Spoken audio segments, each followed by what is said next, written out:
देखिए, उन लोगों का तो सबसे बड़ा ये काम है क्योंकि देश की सुरक्षा है और देश का कर्तव्य केवल सरकार के लिए या सरहद पर बैठे सैनिक के लिए नहीं है, बल्कि हर एक नागरिक के लिए। और नागरिक होने के नाते सबसे पहले तो सवाल ये बनता है कि आखिर सरकार वालों ने क्या किया? और अगर इस मुद्दे पर वोट देना हो तो मुझे लगता है कि सबसे पहले इस मुद्दे पर वोट देना चाहिए। और अगर इस मुद्दे पर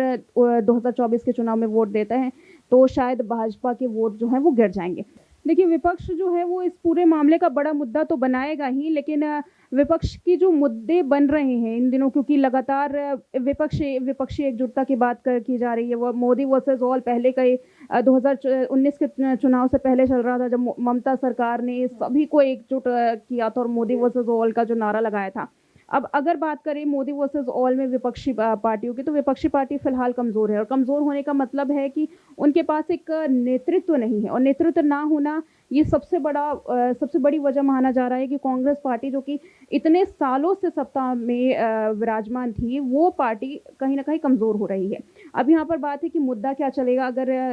इसे लिया जाए, तो मुझे लगता है कि ये मुद्दा जो है धीरे धीरे, क्योंकि भारतीय जनता पार्टी वो बहुत माहिर है। महीने, ये सिर्फ कुछ महीने हैं और इन कुछ महीनों में 2024 के पास नजदीक आने में ये जो एक बड़ी लापरवाही है, एक बड़ी नाकामयाबी है, वो सरकार की नजर आ रही है। और सरकार जो उरी की बात करती है, सरकार जो सर्जिकल स्ट्राइक की बात करती है, मुझे तो ऐसा लगता है कि पाकिस्तान वालों ने ही सर्जिकल स्ट्राइक कर दी है सीमा हैदर के नाम पर।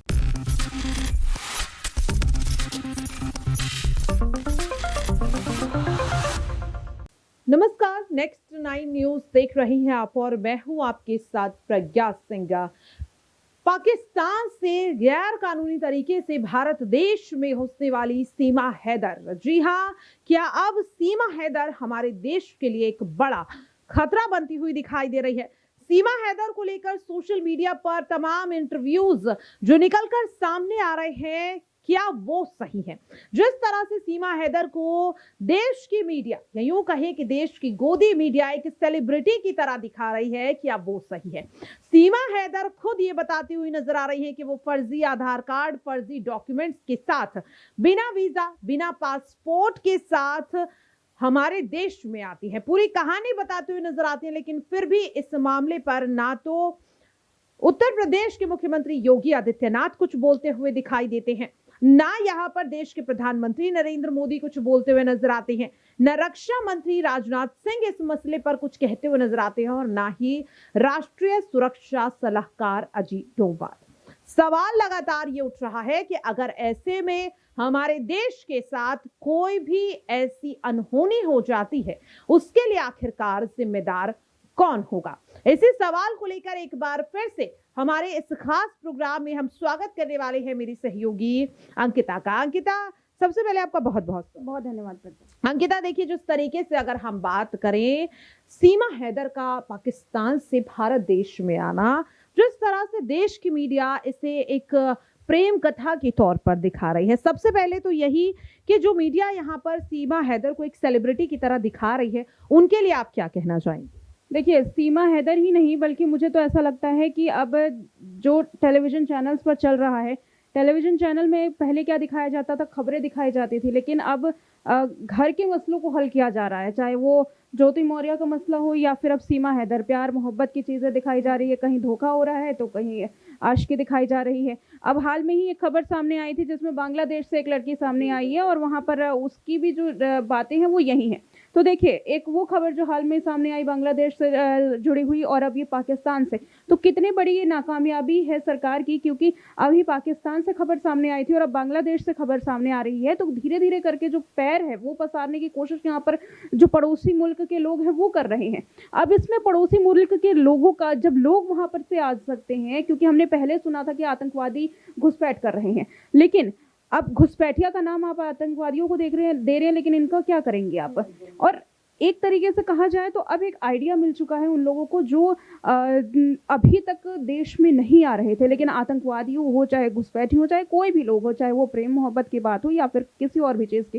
सरहद पार तो करी है। और सरहद पार की है तो इसका मतलब सरहद के रखवालों से सवाल पूछना चाहिए, और उन रखवालों से भी सवाल पूछना लाजमी है जो सरकार के अंदर हमारी सुरक्षा के लिए गारंटी लेते हैं। हमारी जो एक एक चीज, चाहे वो सरकार में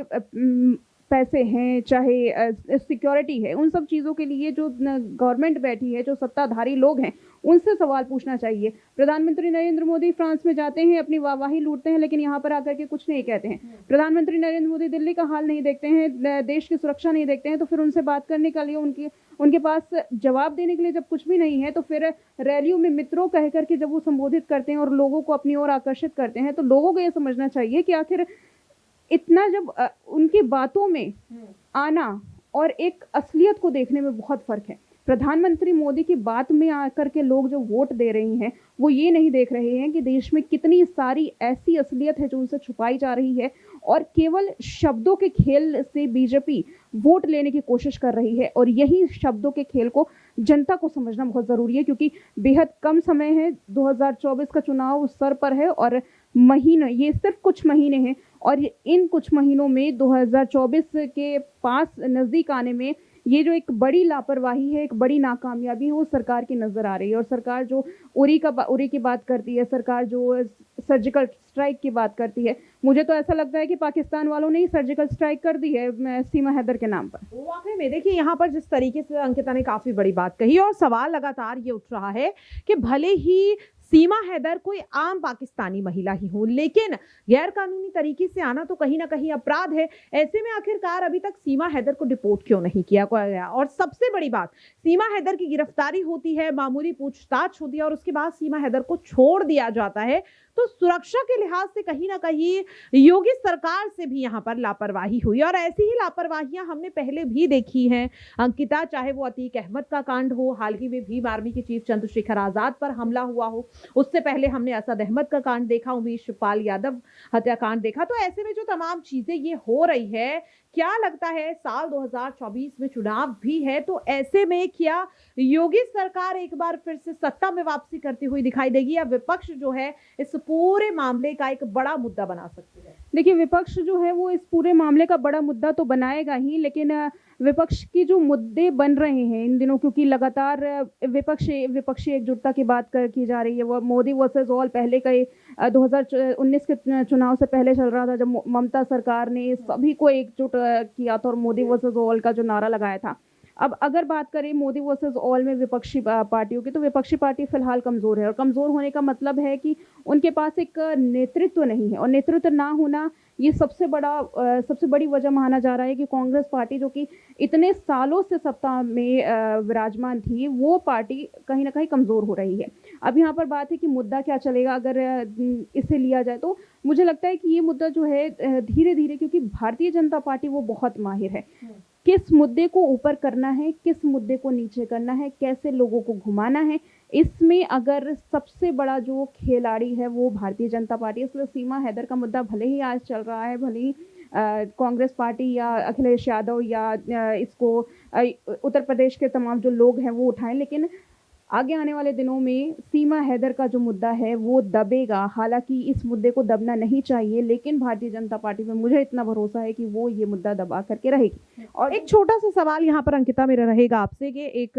जिस तरीके से सीमा हैदर को यहाँ पर मीडिया तवज्जो देती हुई नजर आ रही है, सोशल मीडिया पर नारे लगते हुए नजर आ रहे हैं कि गदर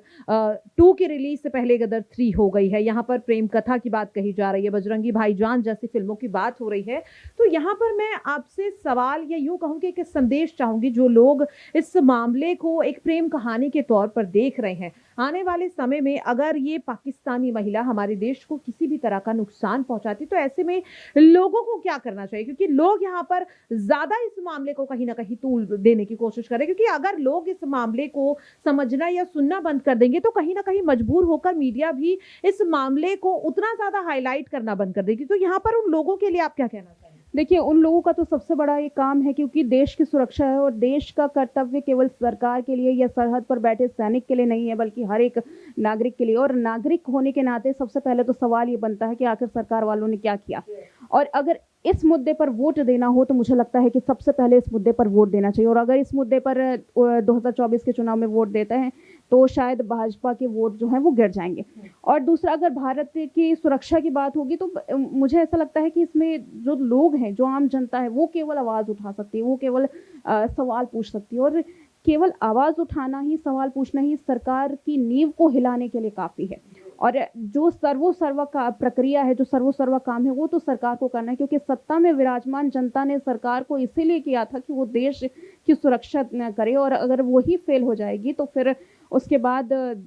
मुझे नहीं लगता कि आगे जो ये विदेशों में वाहवाही लूटते हैं, शायद ऐसी फिर से छवि भारत की बन पाएगी। तो वाकई में देखिए ये अंकिता ने बहुत बड़ी बात कही है और ये चीज अब कहीं ना कहीं देश के हर नागरिक को समझने की जरूरत है कि जिस तरह से सीमा हैदर का गैर कानूनी तरीके से भारत देश में आना जिस तरीके से एक आम बात है, लेकिन आपको बता दें कि सुरक्षा के लिहाज से ये बिल्कुल भी आम या फिर कोई छोटी बात नहीं है और ऐसे में हर किसी को उम्मीद है कि जल्द ही सीमा हैदर को लेकर सरकार एक्टिव मोड में नजर आए और जल्द ही सीमा हैदर की क्या कुछ सच्चाई है इसे पता लगाने के लिए यहां पर सुरक्षा को देखते हुए कड़े आदेश भी दिए जाएं। बहरहाल इस पूरे मुद्दे को लेकर आपकी क्या कुछ राय प्रतिक्रिया है कमेंट बॉक्स में जरूर शेयर करें और बाकी ऐसी खबरों के लिए आप सभी देखते रहिए नेक्स्ट 9 न्यूज। नमस्कार।